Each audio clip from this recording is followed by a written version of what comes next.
Ambalmao anula Mohamed Touré ka bɔ Washington DC VOA soba kono no studio CC aywa nege ɲɛ 12 o bɛ yan nɔ Washington DC Amerique faba kono anga bi jamukan o kunnafoni kumaba o bɛna tali kɛ aywa Amerique jamana ka furancɛ camancɛ kalataw kan mun daminɛna bi tarata don no novembre tile 8 ye Amerique fanba kɔnɔna na an b'a daminɛ ni fɔlɔ ye aywa sɛgɛsɛgɛliw minnu bɛ kɛ an ka fasiribaga bɔ sigida kɔnɔna na ka ɲɛsi farafina jamana tungarandenw minnu bɛ Amerique yan olu ka vote kan o nasira kelen fɛ an bɛ taa fana Mali la aywa politique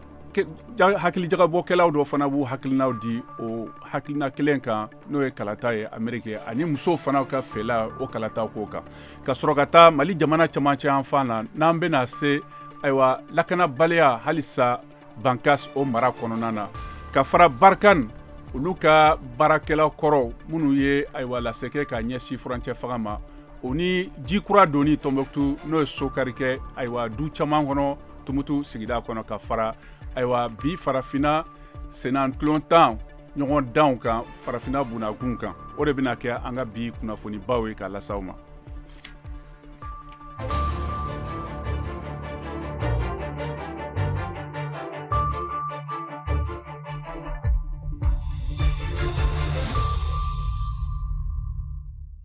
Aywa kalo caman yɛrɛ ko fɔ n'o ye campagne ye aywa min kuncɛra bi aywa camancɛ kalataw la ka a daminɛ ni kalataw minnu sigira jamana fantan naani kɔnɔna na walasa ka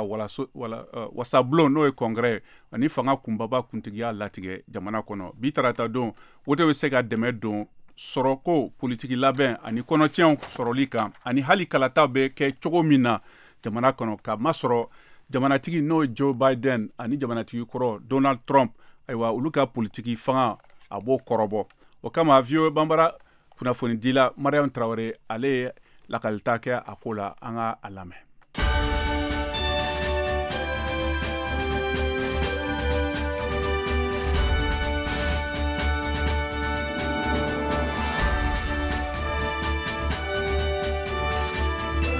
Kalata yɔrɔw dayɛlɛna jamana fan bɛɛ nka jamanatigi Biden ani jamanatigi kɔrɔ Trump tɔgɔma ye kalata gafew la. Fɛn min ye kalata jaabiw ye bɛna sɔn ka bonya kosɛbɛ. A nafama yɔrɔ ye min ye o de ye k'a dɔn kalatala minnu bɔra ka kalata n'u sɔnna démocrates ka jamanatigi Joe Biden ka san 2 fangamara ye walima n'u bɛna sɔn ka républicains ka parti o min ye jamanatigi kɔrɔ ka bɛrɛbɛrɛli tɔn ye kɔkɔrɔ don tuguni hali ka tɛmɛ yeta kɔrɔw kan. Démocrates ka tɔn maaw jɔrɔlenba kɔni don cogo min na u kana se ka Amerique wasabulon kɔnɔna jɛ ani ka fara sariya soba kan n'an ko a ma ko Sena ka kɔrɔ ni sɔn tun kelen don a ma k'a fɔ k'a labilalen tun don. Wasaden minnu bɛna bɔ wasabulon kɔnɔ i n'a fɔ Wisconsin mara, Michigan ani Nevada olu fana ɲɛsinen don gɛlɛyaba de ma ni républicains ka cɛbɔw ye. N'a seginna ka na Amerique masayaso kɔnɔ Maison Blanche ntɛnɛndon wula fɛ Amerique jamanatigi Joe Biden ka kalata yɛrɛ kofɔ labanw sen fɛ tun y'a lase k'a fɔ k'a hakili b'a kan ko démocrates ka cɛbɔw de bɛna se ka Sena kɔnɔna minɛ nka ko fɛn min ye wasabulon yɛrɛ kɔnɔna ye ko gɛlɛyaba de bɛna sɔn ka ye o kɔnɔ. U ka kulu min bɛ wele ko GOP olu tun y'u ka jigilasigi yira kosɛbɛ ka kɛɲɛ n'u ka jateminɛliw bɔcogo ye n'u tun kelen don k'u kala kan k'a fɔ ko cikan minnu bɛ tali kɛ sɔrɔ yiriwali kow kan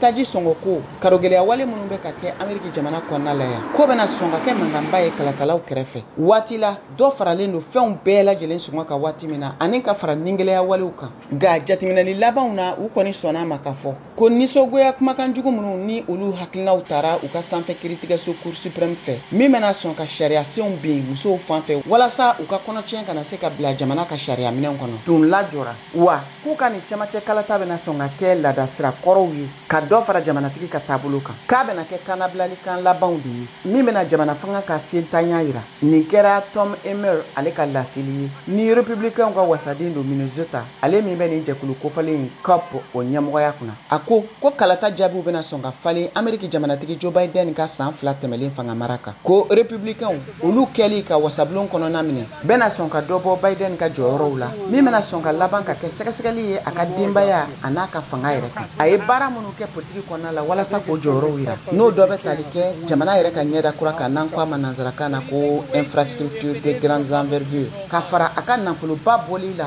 baaraw kan n'o dɔ bɛ tali kɛ dugu kɔnɔna yiriwali ani kɛnɛyako kan CAP ko fɛnɛ k'a ko bɛna sɔn ka gɛlɛya jamana ka juruko kun kan o min bɛna sɔn ka laban ka kɛ dan sigili ye dɛmɛsiraw kan min bɛ ka ta ka Ukraine jamana sɛgɛrɛ nin waati in na kabiri u ni Rusi jamana ka kɛlɛ daminɛna a y'a lase o senfɛ k'a fɔ ko ni républicainw ka bɛrɛbɛrɛli tɔndenw sɔnna ka ni kalata in jati kalata gɛlɛn in ka sebagaya sɔrɔ démocrates ka cɛbɔw ka congrès kɔnɔna la marabolow la i n'a fɔ New Hampshire walima Washington jamana k'a koɲɛ bɛna sɔn ka kɛ sababu ye ka jamanatigi Biden bila a ka sugandili kɛ wasadenw cɛma ka kɔn san 2024 ye Ameriki jamanatigi kɔrɔ Donald Trump ale min ko do fɛnɛ bɛna sɔn ka kabu ka taabolow labonya n'a ka kanabilali ye k'i kanbɔ Ameriki jamanatigi sigi kalata natɔ la walasa a ka kɛ jamanatigi ye ko kura ka don masayaso Maison Blanche kɔnɔ laseliba min kɛra Floride mara la kunɲɔgɔn tɛmɛlen wasablon kɔnɔ jɔyɔrɔ 34 minnu bɛɛ lajɛlen bɛ fanga la ka fara marabolo dɔw gulonni kan i n'a fɔ Pennsylvania, Georgie, Wisconsin ani Arizona ko ni kalata in bɛna sɔn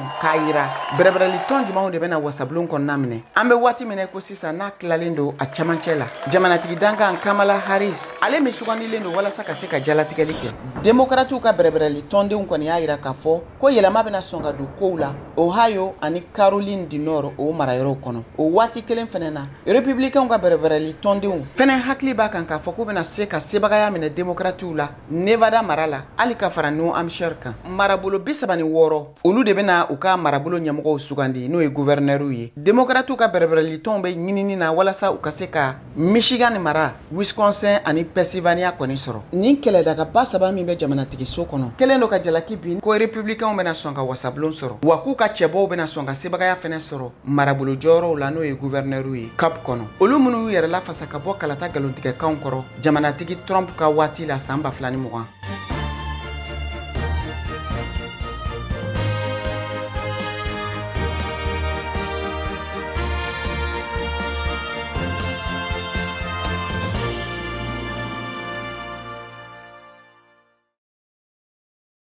ayiwa n'u tɛ an balimamuso ye VOA Banbara kunnafonidila Mariama Traore an ka foli b'a ye wote bɛ sen na Washington n'a lamini na n'a bɛ wele ko DMV Washington DC Maryland ani Virginie maraw kɔnɔ k'a ɲɛsin ayiwa farafina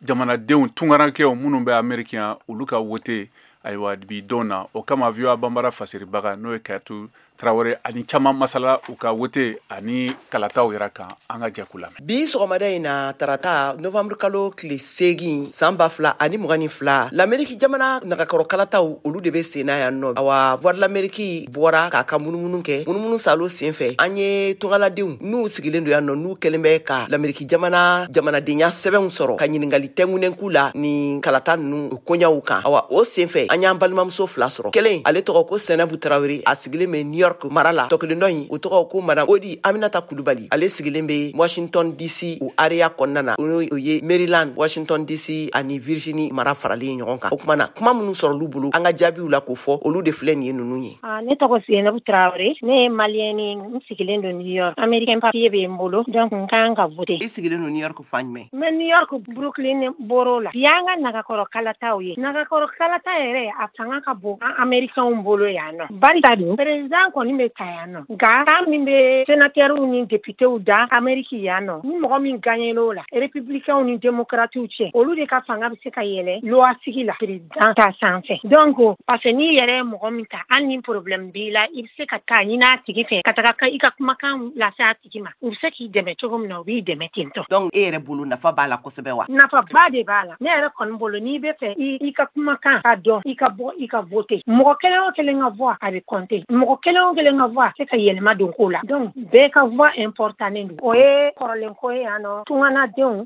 n'o ye émigrants ye New York émigrants dɛmɛnen don donc ne yɛrɛ ye émigrant hali ni sɛbɛn bɛ ne bolo sɛbɛn tɛ mɔgɔ caman bolo ni san 4 tɛmɛnen kɔnɔna la an ka gouverneur kura ne ye gouverneur Okul ne yɛrɛ kɔni ne b'ale ka baara bonya parce que n y'a ye a bɛ ka baara min kɛ New York yan nɔ surtout tungaladenw ye émigrants ye u ye ko caman nɔgɔya an bolo yan nɔ sɛbɛn b'i bolo sɛbɛn t'i bolo i ka se ka baara ne tɔgɔ Aminata Aminata Coulibaly, Madame Odi, ne sigilime Amerique, Washington DC area la. Donc ne min cɛ ni denw ne sigilime na. Bi Amerique kɔnɔna la, ni primary election ni ben bi. Parti fila de bɛ Amerique, démocratique ani républicain. Très important an ka bɔ ka voter. Pourquoi? Parce que bi de election do ye, mun na an bɛ candidat choisi, mun b'an ka parti représenter election générale la ka kɛ président. Donc n'an bɔra bi, on a la chance k'an ka candidat u ka présenter election générale la, candidat mun ka d'an ye. Donc ne ta y'o de bi quoi, ka mɔgɔw encourager an ka bɔ an bɛɛ ka taa voter. Mun bɛ Amerique kɔnɔ yan nɔ, pour que an den n'an cɛw an n'an yɛrɛ mun bɛ yan nɔ. Vraiment an ka ko dɔ ɲɛnabɔ an yɛrɛ ye quoi. Ni y'i sigi ni ma taa voter, ni ko min kɛra o yɛrɛ ta ye. E bɛ jamana in kɔnɔ yan a mɛnna dɛ, y'a dɔn san joli? Ne bɛ jamana in kɔnɔ yan nɔ, a bɛ san 30 bɔ. Donc mɛnna yan kosɛbɛ. Ayiwa ni tun y'an balimamuso Kaya Tarawele ka laseli ye ani ayiwa tungarandenw minnu bɛ Ameriki yan Washington DC mara kɔnɔna na. Halisa ayiwa Amerika camancɛ kalataw kadiri kɔnɔna na VOA Bambara kunnafonidila Modibo Dambele ale ni Ibrahim Diallo ka bɔ New York u ye kuma falen falen kɛ camancɛ kalata taabolo a n'a gɛlɛyaw kan an ka jɛ k'u lamɛn. Ka jɛkulu dɔ bɛ yen n y'o président ye o jɛkulu ɲɛsinnen don Africaw ka business ko ni Caribbean ka business ko ma. O hukumu kɔnɔna la ne bɛ baara kɛ la ka election ko in superviser an janga diaspora mɔgɔw fana ye. Bi jɛkulu bɔlen don ka vote kɛ. Kun caman b'a la. An ka diaspora ka yɛrɛma hɔrɔnya b'a la. Musow ka ko b'a la. Bibi in na fana économie gɛlɛyali o fana ko b'a la. Ko bɛ kan ka taga cogoya min na ni a bɛna se ka kalan ani farafinna bɛna se ka nafa jumɛn sɔrɔ a la wagati min na n'an b'a dɔn ko farafinna Sahel cɛncɛn fuga jamanaw u kɔni ɲɛsinnen don jatigɛwale kɛlɛli ma ni dɔw ko terroriste. An kɔni ne bɛ Pennsylvania yan olu mɔgɔ ninnu y'a yira an na an bɛ parti démocrate minnu ani parti républicain mɔgɔ minnu dɔn olu bɛɛ nana k'u ka dɛmɛw fɔ an ye u bɛ se ka an Africains dɛmɛ cogo min na an yɛrɛ ka kungo la États-Unis kɔnɔ yan mun ye an ka dugu kow ye o fana bɛ se ka lasabati cogo min na o kumaw bɛ se ka daminɛ cogo min na yaasa bɛn bɛ se ka kɛ kɔfɛ dugu ninnu fana ka kɛlɛbolow kan o de la bibi in na an yɛrɛ tile bɛ ka wele bila an Africain ɲɔgɔn bɛɛ lajɛlen ma u si kana to kɔfɛ bɛɛ kana voter bibi in na parce que a b'an ka intérêt la ne i ka parti gagnera i ye mɔgɔ minnu suganti i n'olu ka bɛnkan wa o de ye belebele ye na an ka mɔgɔw gagnera olu bɛ se k'an dɛmɛ cogo min na an ka sigi la yan ni an ka so problème minnu bɛ yen o de bɛ an ka avantage la. Ne tɔgɔ Mohamed Kamara ne ye professeur de Philadelphie. Chaque 2 ans, sans plan, Amérique bɛ se ka congrès changer. Bon, généralement le président est élu là 2 ans après élection dɔ bɛ kɛ ou comment ça s'appelle chambre des représentants ani sénat mɔgɔw bɛ choisir. Bon, traditionnellement le parti au pouvoir parti min bɛ fanga la o bɛ se ka comment ça s'appelle contrôle perdu ni comment ça s'appelle ni élection la. Bon, an bɛ se ka mun lajɛ kɔni o y'a ye de k'a lajɛ ni issue minnu fɔra minnu ye comment ça s'appelle abortion ni économie ye n'a mɔgɔw bɛna tali kɛ cogoya min na. Bon, africain kɔni an bɛ se ne bolo en Afrique an bɛ se k'a lajɛ américain b'u ka ko kɛ cogoya min na simplement. Yan jamana la hali ni fanga bɛ président la i b'a ye k'a fɔ président n'a ka bɛrɛbɛrɛ tɔn u sago tɛ se ka kɛ yɔrɔ bɛɛ la donc fanga bɛ tila u ni ɲɔgɔn cɛ ninnu bɛ se ka ta cogo di k'a bayɛlɛmɛ ka i yɛrɛ ka jamana cogoya bɛ cogoya min na k'a bila o haju kɔnɔna la ni fanga dafiri ka ca ye kosɛbɛ. Américain wɛrɛ n'a président bɛ parti kelen bolo u bɛ fɛ sariya bɛ sigi yɔrɔ min na o ka kɛ parti wɛrɛ bolo o de ye tradition ye mais on voit que depuis que Trump ka élection la o bɛ ka taa dɔɔni c'est à dire que maintenant Américain wɛrɛ bɛ ka préférer fanga bɛɛ ka kɛ parti kelen bolo an kɔni bɛ se ka inspirer Amérique ka exemple la ko se ka adapter dɔɔni an ta la c'est pour ça fanga ka se ka diviser dɔɔni an fɛ yen n'a président bɛ yɔrɔ min na généralement parti dɔ bɛ taa yen bon o dun c'est très difficile ka se ka kuma fɛ jamana gouverner n'o ye parce que n'a président filila mɔgɔ si tɛ se ka sɔrɔ k'a fɔ a ɲɛna ko vraiment ko bɛ ka taa ni taabolo min sisan ko nin ko nin ma ɲi. Ayiwa halisa o nasira kelen fɛ n'o ye Amerika camancɛ kalataw sen fɛ an bɛ segin ka taa Mali la ayiwa musolakaw yɛrɛ olu hakilina ye jumɛn ye ka ɲɛsin ni kalata min bɛ ka boloda Amerika yan o kama Mariam Kuyate n'o ye VOA Bambara lasigiden ale bɛ a ɲɛfɔ an ye an k'u lamɛn. Ne Madame Diallo Aramatu Ouattara ye ne association Parole des femmes présidente ye Mali kɔnɔ yan nɔ anw ye musomisɛnninw ka jɛkulu ye an bɛ o baara de kɛ ne bolo pour que an ka se Amérique musow olu ka kalafili u y'u jija mɔgɔ caman k'i présenter cogoya min na nin ye n'an bɛ fɛ o ɲɔgɔn ka kɛ Mali la anw fɛ yan il faut que Mali musow de ka cɛsiri o élection in fɛn fɛn bɛ kɛ musow bɛ kɔfɛ an bɛ mobilisation de kɛ ka jamakulu labɔ k'a di cɛw ma u ka gagner mun b'a bali k'anw muso an t'o mobilisation kelen kɛ an t'an bolo di ɲɔgɔn ma pour que musow fana ka se ka o jɔyɔrɔ in sɔrɔ ne ka faamuya b'a la tubabula musow olu y'u ka nin kɛlɛ daminɛ a mɛnna u ye sira caman de taama pour que ka se nin ma bi. Donc olu y'o sira mun taama pour que ka se k'u ka représentativité sɔrɔ ka se nin niveau in na. Anw de bɛ an inspiré o kan, Mali muso, an de b'an inspiré olu ka nin expérience in na pour que an fana ka se o jɔyɔrɔ la. Mais an b'an inspiré a kan ka segi k'an ka tabiyaw an'an ka laadalako an muso an ka se k'o bato hali ni anw bɛ nin place ninnu nɔfɛ. Ne tɔgɔ Naha Magasuba, muso minnu bɛ société civile kɔnɔna na, ne kɛlen don ka jɛkulu créer mun bɛ bɛn ni keleya kɔnɔna na n'an ko ma ko mouvement populaire pour la cohésion sociale. Farajɛla yɛrɛ kɔni e tɛ ta kɛ ko relation b'i la nka e bɛ ta de k'a fɔ ko i cɛsirilen don i bɛ se ka nɔbɔ ko la. Donc hali bi an bɛ mun fɔ n'a ma ɲɛ anw de ko an bɛ fɛ ka yiriwa an k'an sinsin cɛsiri jalatigiw kan, an k'an sinsin timinandiw kan. Ne Madame Jire Mariam Diallo, commune 3 maire. Élection américaine an ka taabolo tɛ kelen ye. Min bɛ k'olu bara an bɛ se k'a ɲini k'a dɔn k'a fɔ ko député sigi don, maire sigi don, président sigi don, a mana kɛ sigili fɛn fɛn bɛɛ lajɛlen k'a faamuya ko maa kelen ko tɛ, cɛ ni muso de don. Ni baara ɲuman n'a sɔrɔ ko maa caman bɛ so la a bɛna se don dɔ la musow bɛ se ka caya ni cɛw yɛrɛ ou bien a bɛ se ka kɛ 50-50. Ne ye Marietu Konate ye, n ye kunnafoni dila muso ye. Kunnafoni di gafe bɛ n bolo. N bɛ baara kɛ mɔgɔ wɛrɛw fɛ o kunnafoni di cogoya la. A jamana ninnu kan u yɛrɛ de nana ni musow ka sankɔrɔtali ye diɲɛ lasigi yɛrɛ kɔnɔna na. Mais Afrique kɔnɔna na yan a batolen tɛ dɛ. N bɛ misaliya ta an ka jamana kan. Loi 052 dɔgɔkun o dɔgɔkun an bɛ nomination ye. Nomination dɔw bɛ kɛ wagati dɔw la i bɛ cɛ dɔrɔn de y'a la. Kalo kelen yɛrɛ moment kɔnɔna na i bɛ fɛn fɛn bɛ kɛ i bɛ cɛw dɔrɔn de sɔrɔ a la, i tɛ muso y'a la. Musow dun ka ca ni cɛw ye jamana kɔnɔna na. U y'u don doni in kɔrɔ a ma se dɛ. An bɛ dugawu de kɛ jamana ye a k'a kɔfilɛ musow la, musow sɛgɛnna.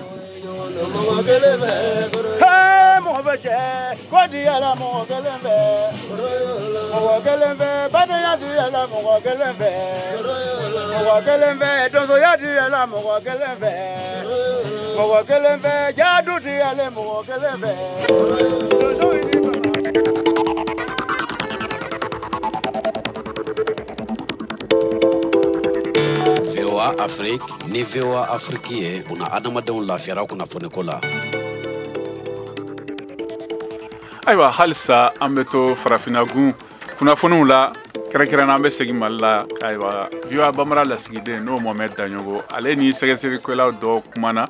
a y'o ka jaabi sɔrɔ ka ɲɛsin ayiwa Amerika cɛmancɛ kalata tacogo o kunbaw kan farafina jamanadenw an k'u lamɛn. N'an ka taa yɔrɔ jan an kan k'a fɔ Amerikaw ka mara sigilen bɛ kan min kan n'an bɛ se k'a fɔ ma tubabukan na o ka régime politique o ye régime présidentiel de ye. O régime kɔnɔna la fangaw dalakɛɲɛlen de don n'an bɛ se k'a fɔ pouvoir exécutif, pouvoir judiciaire ani pouvoir législatif. Pouvoir législatif n'o de ye wasabulon ye o maaw de bɛ nalen sigi u ka sariya tigilamɔgɔw n'an ko ma ko justice fanga min b'u la o kɛlen don k'a kɛ cogoya la min b'a to a bɛ se ka don o don marali bɛ minnu bolo n'an ko exécutif a bɛ se k'o lakɔlɔsi dansago kana y'a la. Docteur Sugudugu e yɛrɛ hakilina t'a la ni fanga cɛmancɛ kalafili min filɛ nin ye a bɛ se ka dadiya joona démocrates ni républicains ni ɲɔgɔn cɛ. Bon min ye chance bɛ jɔn de bolo est-ce que démocrates walima républicains jɔn de bɛ sɔn ka fasebaya sɔrɔ ni élection in na o kɔni o ye bisigali le ye an bɛ se k'a fɔ. Ayiwa ne yɛrɛ kɔni ni ka ta ye min y'a la ni démocrates ye sebaya sɔrɔ o tɛ bali na kosɛbɛ. An y'a ye k'a fɔ l'Amérique jamana kan fɛn min ye sariya ye a n'a boli siraw olu batolen don kosɛbɛ. Yala Mali bɛ se ka mun de ta l'Amérique jamana fɛ n'a b'an fana dɛmɛ an ka démocratie o sinsinni na kosɛbɛ. Mali bɛ se ka misaliya t'u kan kosɛbɛ parce que an bɛ yɔrɔ min na bi kiriko ye maliyɛn bɛɛ jɔrɔna ko ye maliyɛn tɛ fɛ maliyɛn ka fisa ni maliyɛn bɛɛ ka kɛ kelen kiri yɔrɔ o tɛ ɲɛ fo fanga ka di kiri tigilamɔgɔw ma fanga min b'a to u tɛ kɛ marabagaw bolo kɔnɔfɛn ye donc k'u ka fanga damakɛɲɛ ni fangantɔw ye wasabulon mɔgɔw lakɔlɔsili u kan ka kɛ mɔgɔ minnu bɛ se ka fanga lakɔlɔsi n'an ko ma gouvernement misaliyala américain fɛ yen ni président bɛ ambassadeur nommé n'a bɛ directeur ba ninnu nommé a bɛ taa ni a kuma ye fɔlɔ wasabulon na fo olu de ka jɛ n'a ye pour que président ka se k'o mɔgɔ suganti an fɛ yan nɔ o t'an fɛ yan nɔ président bɛ se ka a yɛrɛ ɲɛnamɔgɔ suganti k'a kɛ ambassadeur ye k'a kɛ consul ye poste ba ninnu na i n'a fɔ an ka cakɛdaba ninnu n'i ko sako EDM ninnu ni SOMAGEP ninnu ni CANAM ninnu ni baarakɛyɔrɔba ninnu bɛɛ président de bɛ se ka ɲɛnamɔgɔ suganti k'a bila olu kunna maa tɛ yen min b'a a ka o fanga in lakɔlɔsi o cogoya in na maa min ka d'a ye a hakili la maa min bɛ se ka baara kɛ a b'o mɔgɔ de bila yen i y'a ye américain fɛ yen nɔ président bɛ mɔgɔ minnu suganti k'a bila o cakɛda belebele ninnu na a diyagoyalen don fɔlɔ ka taa i sara wasabulon maaw la n'olu de jɛnna n'a ye a bɛ sɔrɔ ka a tigi suganti i b'a ye sa hali ni fili yela la a bɛ kɛ jamana bɛɛ ka fili a caman na fili sɔrɔ man di o la bilen parce que ni n'a tigi tɛ se ka ca in kɛ a tɛ se ka baara kɛ maaw bɛ sɔrɔ ka bɔ ni u ka dalu ye k'a fɔ ko karisa man ɲi nin yɔrɔ nin jɔyɔrɔ in na a b'a to président bɛ maa a jateminɛ toujours ka mɔgɔ wɛrɛ fana lajɛ tun a bɛ na n'a ye a kɔrɔ tɛ ko président tɛ mɔgɔ nommé président ka nomination b'a bolo mais wasabulon mɔgɔw bɛ a lakɔlɔsi de. Mohamed Daɲoko VOA tɔgɔ la ka bɔ Bamako. Ayiwa sisan bɛ taa Mali jamana camancɛ la n'a yɛrɛ la k'a fɔ halisa lakana kɔni o ma sabati kosɛbɛ Bankas marabolo kɔnɔ. Ayiwa VOA Banbara lasigiden ka bɔ Koro Tijani Wederago ale b'a lahalayaw lakalaya an ka lamɛn. An bɛ waati min na i n'a fɔ sisan jɛnɛna mara donsow bɛɛ lajɛlen dusukun kamilen don ka sababu kɛ dangarwale min kɛra sababu ye ni ka u yɛrɛ ka ɲɛmɔgɔba ni o ye Sinali Mayiga ye ni k'ale bɔnɛ a nin na. Dugumaw ka seerela dangalewale tigilamaw kɔni nana Sinali yɛrɛ ka dagayɔrɔ la a ka so su nɛgɛ ɲɛ 2 waati ni ka dangari kɛ a nin na o nɔngɔni bɛɛ la k'u kɔdon. Waati min na dugumaw kɔni sɔminen u kɔni wulila ka se Sinali ka yɔrɔ la u y'a sɔrɔ a tɛ nin na wa dangarewale tigilamaw olu kɔni ye duuru do fiyɛ na. An bɛ don min na i n'a fɔ sisan kunnafoni jɔnjɔn o ma se ka sɔrɔ nin dangarewale tigilamaw kɛbaaw kan. Sinali Mayiga yɛrɛ ye cɛ ye mun ye donso ye a jɔyɔrɔ kun ka bon kosɛbɛ donsoya la jɛnɛ mara kɔnɔna na wa a jɔyɔrɔ yera kosɛbɛ lajɛrɛw la lajɛrɛ minnu b'a to bɛn ni kelenya o bɛ se ka sinsin cogo min na jɛnɛ mara kɔnɔna na.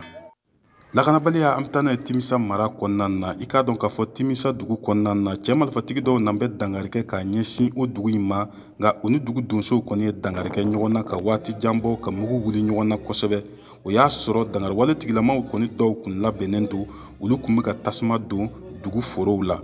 waati min na u dɛsɛra u ye duuru don fiɲɛ na nka donsow nana sɔrɔ tiɲɛni barika bonyana kosɛbɛ baw suman caman o kɔni jenina. Tijani Wederago VOA Banbara tɔgɔ la ka bɔ Bajangara marabolo kɔnɔna na.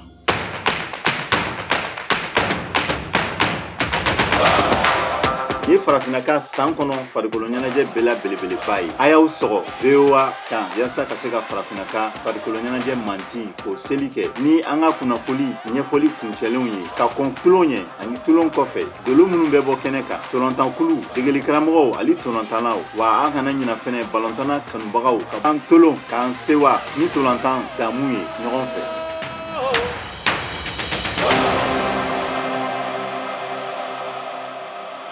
Malikura o bɛ sen na halisa an bɛ sɔrɔ fiɲɛ turukala 102 sanfɛ Bamako n'a laminiw kan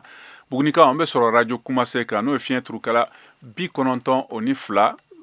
Mopti radio Orona fiɲɛ turukala 93.2 kan Tumutuka an bɛ sɔrɔ 93 kan Gawoka an bɛ sɔrɔ 106.1 ayiwa an bɛ sɔrɔ fana Abidjan 99 ani Wagadugu n'o ye 102.4 ye an bɛ sɔrɔ fana fiɲɛ sira fɛ n'o ye an ka bɔlɔlɔ siraw fɛ www.voabamara.com sisan an bɛ segin ka na VOA soba kɔnɔ kɛrɛnkɛrɛnna an bɛ taa Gawo n'a yirala k'a fɔ ko Barkan n'o ye Faransi sɔrɔdasiw minnu bɔra ayiwa olu ka baarakɛla kɔrɔ caman de ye wele bila ka ɲɛsin furancɛ fanga ma u ka baarako la ayiwa an bɛ taa Gawo VOA Banbara lasigiden n'o ye Bubakar Ture ale b'a lakalaya an ka lamɛn. Collectif des anciens travailleurs de Barkhane nous be gawen samedi tɛmɛnen u ye point de presse dɔ kɛ baarajal u b'a fɛ ka mun de fɔ Mali faamaw ye. Barkhane ale baarakɛla kɔrɔw olu faralen ɲɔgɔn kan jɛkulu la n'u ye min wele ko collectif des anciens travailleurs de la force Barkhane u ye laseli dɔ kɛ bi novembre kalo tile 5 san 2022 walasa ka diɲɛ kunnafoni ani Mali marabagaw u ka lahala kan. Nin laseli in kɛra jɛkulu yɛrɛ président fɛ n'o ye Suleiman Aluseni Mayiga ye. Ale ka fɔla u bɛ taa maa 650 la minnu ye Barkhane baarakɛla kɔrɔw ye. U ye kumakan minnu kalan u ka communiqué kɔnɔ an ka président yɛrɛ lamɛn a kɛlen don ka walawala an ye bamanankan na.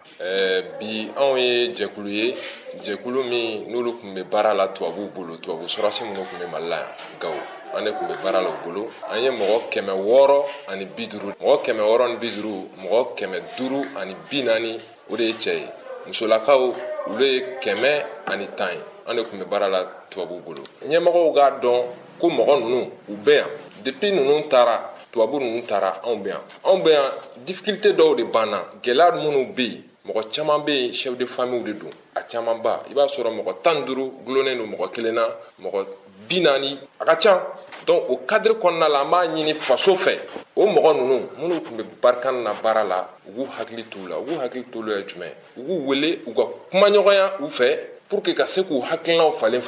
mun kama an bɛ ka nin kɛ c'est pour ne pas que don dɔ la dɔw ka na proposition dɔw k'u ye proposition ye jumɛn ye bɛɛ b'a dɔn mun bɛ ka kɛ Gawo yan bi terrorisme bɛ yen banditisme bɛ yen donc o kɔnɔna la an tɛ fɛ an ka mɔgɔw ka sɔrɔ ninnu na o de kama chaque 2 semaines an b'u wele an bɛ kuma ɲɔgɔn yan an hakili la k'an bɛ ka faso baara de c'est-à-dire gouvernement baara de k'u nɔ la donc dans ce cas an bɛ fɛ gouvernement de ka fara an kan vraiment u k'an dɛmɛ nin baara in na u ka na à l'écoute u ka mɔgɔ ninnu u k'u wele u ka kuma ɲɔgɔn yan en plus de ça ni partenaires minnu bɛ yen Mali la n'u bɛ se k'an dɛmɛ u k'an dɛmɛ a ka d'an ye parce que bi bi in na ni o 540 personnes n'o sera ka bɔ chômage la ou o 600 bɛɛ sera ka bɔ chômage la tiɲɛ yɛrɛ la ne hakili la o ye wolo de o bɛ faso n'an ma se k'o kɛlɛ kɛ an tɛna kɛlɛ kɛ bi kɛlɛ ko t'an kɔnɔ foyi tɛ k'a yira ɲɛmɔgɔw la dɔrɔn ko anw de sɔnna anw de ko k'an ye fasoden ɲuman ye anw de ko k'an ye maliyɛnw ye anw de ko k'an bɛ sa faso ye anw tɛna wuli an ka ɲɛmɔgɔw ye fo ka diɲɛ wuli. An b'a yira bɛɛ lajɛlen na k'a fɔ Barkhane kun nana Mali kɔnɔ force Serval kɔfɛ wa u ka sigiyɔrɔ belebeleba n'a bɛ f'a ma base o dɔ kun ye Gawo ye wa u ye Mali dugukolo bila ka t'u dagayɔrɔ kɛ Niger jamana ye. I ni ce Baarajal Gawo VOA Bambara tɔgɔ la. Ayiwa sisan an bɛna bi tarata farikolo ɲɛnajɛ kunnafoni ani senatɔnatan ɲɔgɔn dan farafinna bunnagun kan Saka Tarawele bolo ka bɔ Bamako.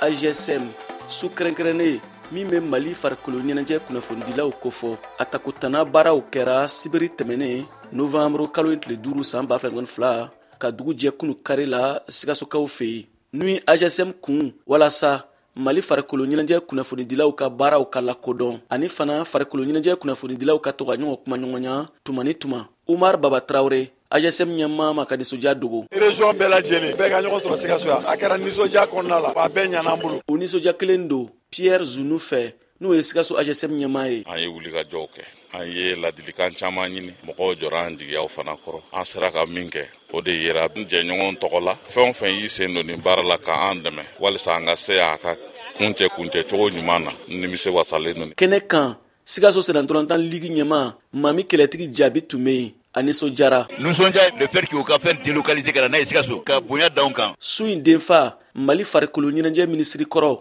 Maître Jean-Claude Sidibe a denfaya bɛnna a ma. Ni Ala sɔnna ma ni mina n b'a ta k'a fa fo bɛɛ k'a dɔn ko AGSM bɛ baara min na jamana kɔnɔ baara de don an nisɔndiyalen don su in na. Move Africa de tun ye su in sponsor ye Move Africa tɔgɔ la Boubacar Keita ye bonyamasegin kɛ. AGSM ye an partenaire ye a ma fɔlɔ bi la depuis kumajan an n'u bɛ baara kɛ ɲɔgɔn fɛ ka tila ka na ni paraya d'a ma a diyara an ye a bonyana ma. Mali sifu ni farikolo ɲɛnajɛ minisiriso tɔgɔ la Modibo Nama Traoré ye foli kɛrɛnkɛrɛn lase. Minisiri ko ne k'a ka foli a n'a ka tanu k'a fɔ AGSM bureau ye k'a fɔ AGSM membre bɛɛ ye ale ni presse bɛ ɲɔgɔn fɛ. Su kɛrɛnkɛrɛnnen ye hukumu kɔnɔ farikolo ɲɛnajɛ kunnafonidilaw ye ɲɔgɔn dan dɔ kɛ Mali radio sow ka jɔnjɔn radio Kiledu Sulemani Kulibali de y'o jɔyɔrɔ ta min ye télésow ye Télévision M7 Amadou Kouyaté y'o jɔyɔrɔ ta presse en ligne bɔlɔlɔ sanfɛ Planète Sport Yakuba Tangara y'o jɔyɔrɔ ta presse écrite Gafew l'indépendant Sori Kulibali y'o jɔyɔrɔ ta VOA Bambara tɔgɔ la Bamako Siaka Traoré ka laseli don.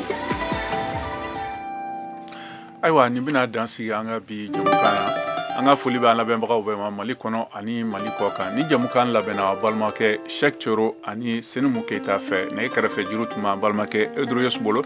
ni jamukan lasaraw ma ne yɛrɛ Mohamed Touré fɛ ani cɛ aw ka tulomajɔ la aw k'an bɛn don wɛrɛ la